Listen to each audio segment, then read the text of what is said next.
Neda. I'm Neda. I'm here with Neda. And I'm Neda. Welcome to Neda Squared. This is our first podcast together. I'm so excited, Neda. I'm so excited, Neda. We've been talking about doing this for so long. Do you remember when we first had this idea? You know, I think it was at least over a year ago. And you and I were in the audience at one of these meetings. And I remember I had heard of you because I had heard this wonderful Neda, have you met her? And I hadn't really met you. But you were sitting in the audience on the other side, and I was on this side. And you and I were, I think, the only two people who were asking the panel questions. And we were just going back and forth, back and forth. And I thought, you know, she and I are aligned. And I'd love to not just meet you, but I'd love to collaborate with you. How do you remember that? I love that. I do remember that. I remember, you know what's so funny is my first memory of meeting you was so... just so in line with like how I view you as a person. I remember I was a resident and we met at the Cornea Society party and I knew who you were, and one of my faculty, I think it was like Wendy Lee or somebody, introduced us and she was like, oh, this is Neda Shamie. And I was like, oh, I know who you are. It's nice to meet you. And you're like, oh, I know who you are. And you were like, it's such a great pleasure to meet you. And you were so kind and so like humble about it that I was like, obviously I know who you are. Why do you even know who I am?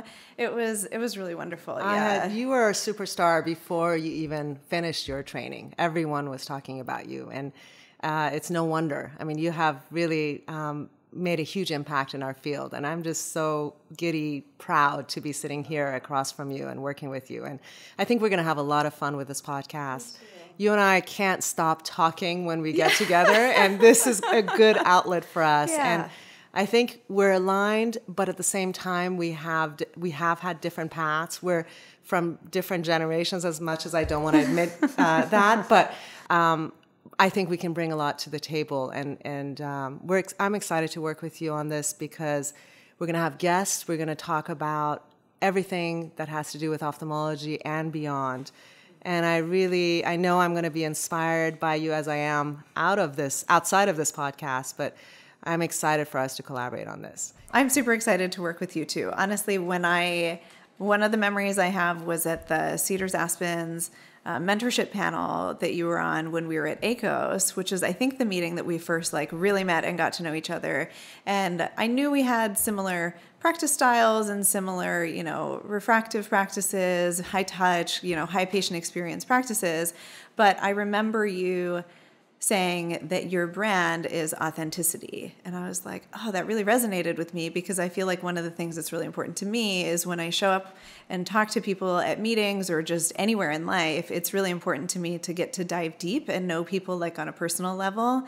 And I've always thought it would be really fun to do that in like a podcast format where you really get to know somebody. And as we started talking about this, we were like, oh, like who's our audience? What do we want to focus on? And we're both so curious and so interested in people. And I think we both really enjoy getting to know not just like, oh, what did you invent and what is your product that you're working on? But like we really like the people behind these stories and getting to know the person behind it, whatever the latest technology is. I think we're going to have a lot of fun doing this. I totally agree. And I think authenticity is such a part of who you are too. And I love that when you and I talk, we dig deep. Mm-hmm. We don't stay on the superficial level of conversations. And I don't feel judged. I feel loved and embraced by you. And I hope that you feel the same. Mm-hmm. And I think we approach patient care the same. We approach our relationships in ophthalmology and our friendships the same. We're authentic in our approach to all aspects of what we do, or at least we hope to be and try to be. So I don't want to necessarily oversell my that is most definitely my goal in everything I do. I don't always we're human. Exactly. But that's really the goal that we have. And I think you and I relate on that level. And it's funny because our name, so the whole Neda Squared also, yeah. Our name in our language, we're both Persian, and in our language it has different meanings, but the meaning that resonates to both of us, I think, is that it's news or good news, rather. And my father picked the name for me, and he says, I want your name every time anyone calls your name that it's good news. And I think hopefully this podcast will resonate with the meaning behind our name. Absolutely. Absolutely. I love that meaning so much. I also love, it's kind of a different meaning is morning dew. And we've been talking about how, we're going to keep it fresh and keep it new and exciting. And I think the beginning of something, like the beginning of the day with morning dew is always kind of nice love too. that. Yeah. Let's not make it early recordings though. I'm not a good morning person. Yeah. All right. So with that, let's get to know each other a little bit more, at least have our listeners get to know us. So tell me how you started in ophthalmology. Tell us about your path. We'd love to obviously start off by everyone getting to know us. And I don't know the full story either. So. Oh, okay, great. I actually, believe it or not, knew that I wanted to go into ophthalmology when I was 19. And the reason that I knew I wanted to do ophthalmology was I learned about the Himalayan Cataract Project and the work that they were doing and the value of cataract surgery in the developing world when I was 19 years old. And I was like, I want to do that. I want to work with Jeff Tabin. I want to work with the Himalayan Cataract Project. And everyone I met, in college and med school and everything, they're like, yeah, you're going to change your mind a million times. And I was like, no, this is my life purpose. This is what I know I want to do. And this is something that's really important to me. And I knew I wanted to do something in medicine and something volunteer related. I had read Mountains Beyond Mountains, and so I knew I wanted to do something global, and that then kind of indirectly led me to learning about Jeff Tabin and HCP. And so, that it's always been important to me to give back to the community and to make a difference. And I think that really stems from even as early as my childhood. My grandfather had a really big influence on my life path. He has kind of an incredible story that I would love to share. So my grandfather started from a very young age. He moved from Yazd to Tehran, and he had very little money in his pocket, and he completely built himself up from working in the bazaar in like a tiny little fabric shop. He was the guy who was like cutting and selling the fabric, and then he bought the fabric store, and then he built a chicken hatchery, and then he got into real estate, and he made all this money, and he has still lived his life in such a simple way, and he really believes in giving back to the community that he came from. So he actually built a school in Yazd, and he donates, books and supplies and like backpacks and shoes and all these things to the kids in Iran at the school in the town that he's from. And I remember just all these conversations with my grandfather, because he used to come to the U.S. to visit, and I would go to Iran every summer and spend, 3 months in Iran every summer. And I really learned from him that it's so much more about what you do for the world. And so the giving back. Yeah. So it's, in ophthalmology, we're so blessed to be able to really touch people's lives. And the surgeries that we do have such a low risk of complication and such amazing outcomes and impact on people's quality of life that, to me, the most meaningful way that I can spend my life is actually going and doing cataract surgery for people who are blind, who have no resources, no ability to get access to care. And in the U.S., that looks different, but it's, we're really lucky. And it's true. Ophthalmology, I think, lends itself really well to that kind of global medicine and giving back to community, not just local community, but international community. Yeah. Now, how did you end up in Hawaii? Your practice is in Hawaii. I'd love to hear that path, because I know that when I first met you, you were actually in California, in my neck of the woods. I was, yeah. Funny story. So, gosh, we've talked about how, life just sort of meanders through these different opportunities, and you kind of go one direction, go another direction. So it's not always been so planned, but I actually first ended up deciding to take the job that I took in California because I interviewed at two different places in California in 3 days that I was in the country. And then I left the country for 6 months, and I was like, well, I need a job. I need to sign my contract. Let me pick between these two. And I was trying to decide whether to do academics and hardcore cornea, because that's what I thought I was going to do, or take this refractive job. And when I really thought about it, I realized that, I was in India when I was trying to decide what to do, and I was doing my global fellowship, and I had this amazing mentor who is a an ocular surface surgeon. So Sion Basu was my mentor while I was there, and he taught me a lot about eyes, but we also had these like chats in his office where we would just drink coffee or drink chai, and he would talk about, life, and he ended up becoming this like kind of life mentor for me. And I realized through talking to him how important it was to have, balance in your life and to do something that you can become an expert in. And so to me, I was like, I'm not going to become an expert in ocular surface where we have, a handful of patients, even at the best academic institutions. What do we have a lot of in the US? We have normal, healthy eyes. And if I want to be an expert at something and really be able to like provide the best level of care, I should go into something like refractive surgery and become a really great cataract surgeon, really great refractive surgeon. So I ended up taking a job in California, but it wasn't the best kind of like personality fit for my husband and I. We're a little more laid back, and we're from Oklahoma, and we're used to people being like really nice and really chill. That's definitely not Southern California. And one of my co-residents is from Hawaii, and so he moved back home to Hawaii, and he and his wife were really good friends of ours, and then they convinced two other co-residents of ours who were our really close friends that were my co-residents to move to Hawaii. So when we were trying to decide where to live, we had this like huge community of people, them and a bunch of their friends who we'd been skiing with a bunch of times, and we're like, wow, we have all these really good friends in Hawaii. Could we actually make it work? And so long story short, my husband found an amazing job. I found a great job. We moved to Hawaii, and we have never looked back. It's amazing. We surf, we sail, we love doing everything, in and on and under the ocean. I can't imagine you anywhere else but Hawaii. Yeah. Although I would love to have you come to LA yeah. and join us. But maybe in another life. maybe. Oh, that would be fun. Well, this is our way of partnering with this podcast.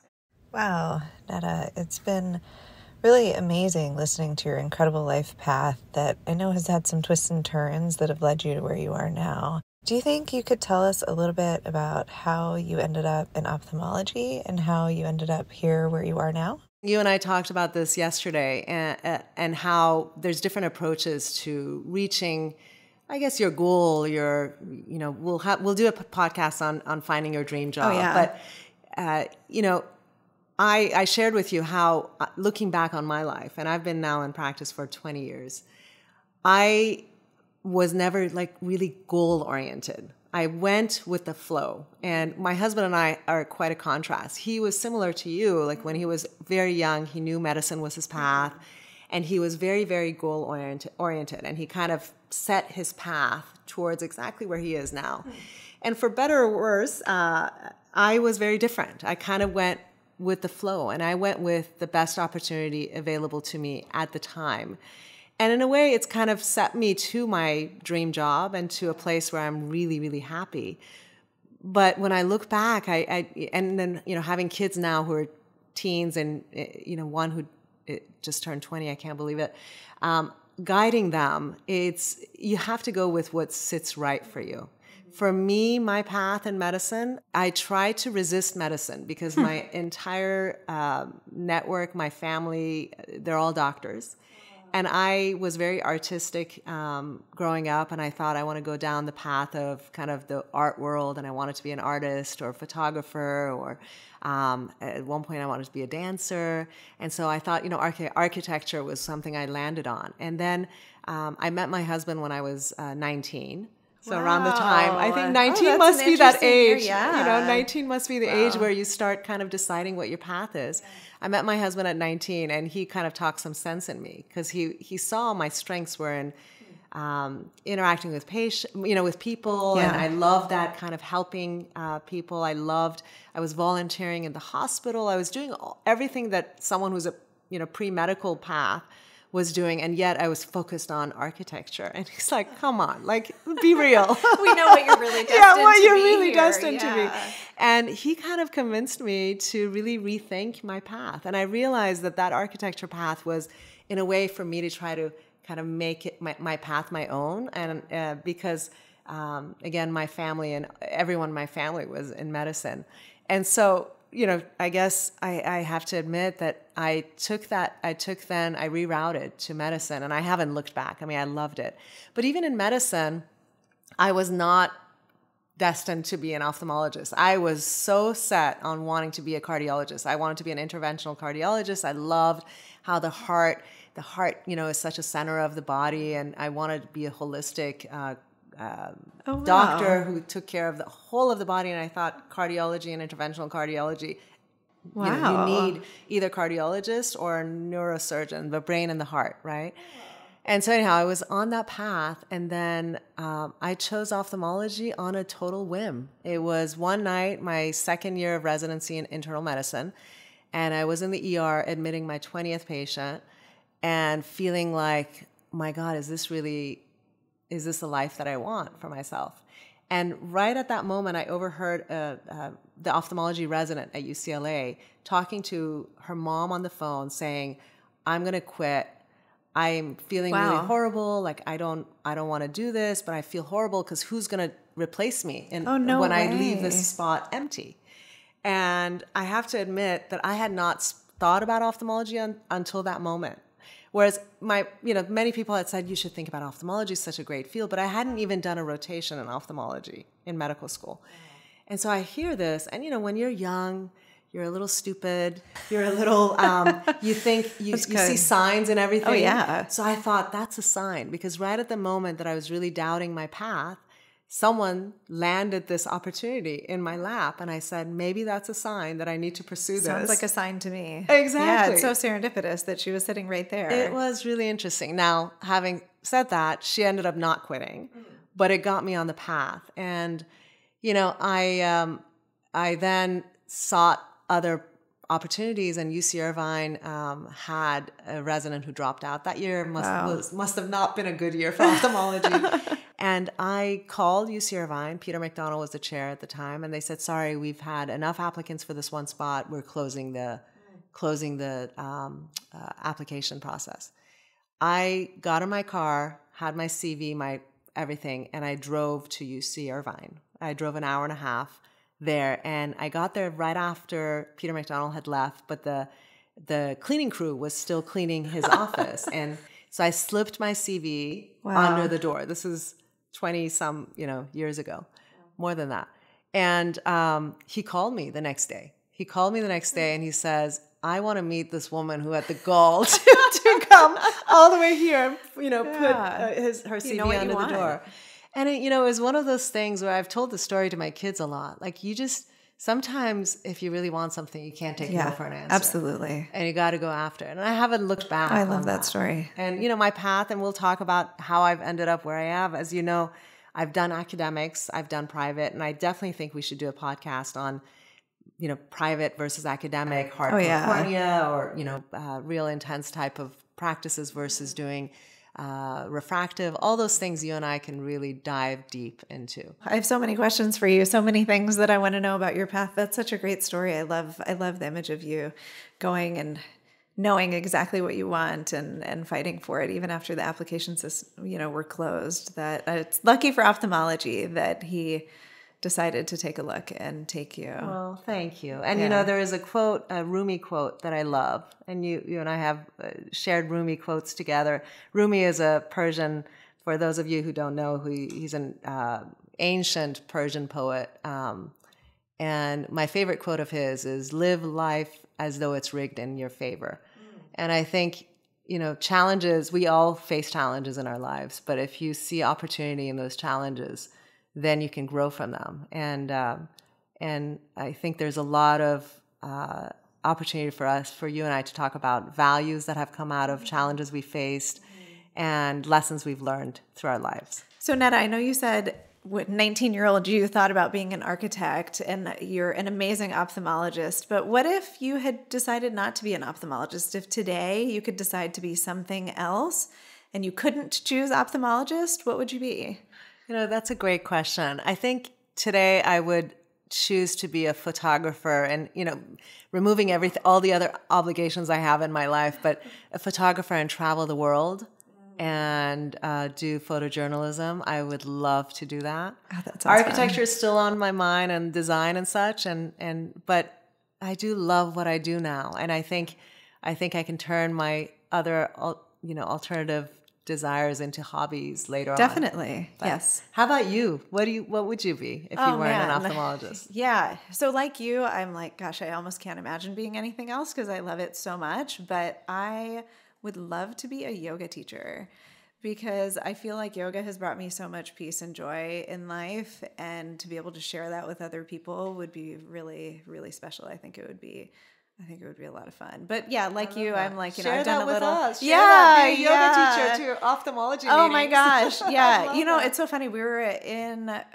camping in the Haleakala crater in October for a meteor shower, and we were this group of like 10 people, and we spent 2 nights in the crater, and everybody was kind of like creaky and achy, and I was just stretching all the time, and so somebody asked me to lead a yoga class, and so I would in the mornings. On all the mornings we were there, I like led all these people in yoga, and it was like, it was really fun. It was very unprofessional.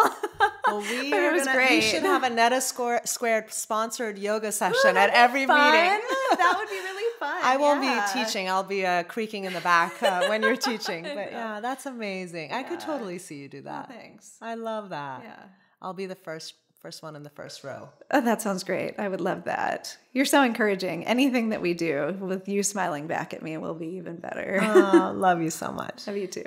Let's ask this question of all of our guests that we have. I think it'd be really fun to get to know them. I love that. Ophthalmologists are multidimensional, and I'm sure we're going to get a lot of varied answers. So I'm excited to get to know everyone's, other hobbies and interests. Definitely. That's a great question.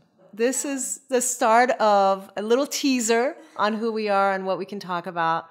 I think there's so much you and I can talk about, and so much that hopefully we can explore with guests who are going to join us. And I'm just really so excited about all that we're going to learn about each other and about what we do and about ophthalmology.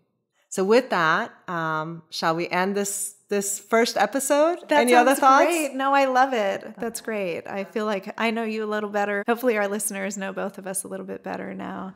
Yeah, I'm really excited to be doing this with you, Neda. Me too. Thank you for listening to our first episode of Neda Squared.